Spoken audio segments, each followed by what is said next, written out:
بسم اللہ الرحمن الرحیم۔ حضرت مولانا انور شاہ کشمیری رحمۃ اللہ علیہ کا بے مثال حافظہ۔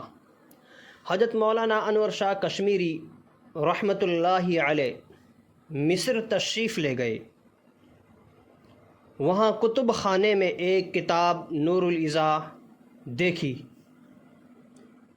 پوچھا کیا لے سکتا ہوں، کیونکہ ہمارے پاس نہیں ہے۔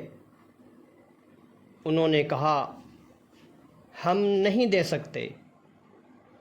حضرت مولانا انور شاہ کشمیری رحمۃ اللہ علیہ نے اس کو اچھی طرح یاد کر لیا، دیکھ لیا اور واپس آ کر اس کو زبانی لکھوا دیا۔ جب نقل اصل کے ساتھ ملائی گئی تو کوئی فرق نہ نکلا۔ ان کی لکھی ہوئی وہ کتاب آج مدارس کے طلباء پڑھتے ہیں۔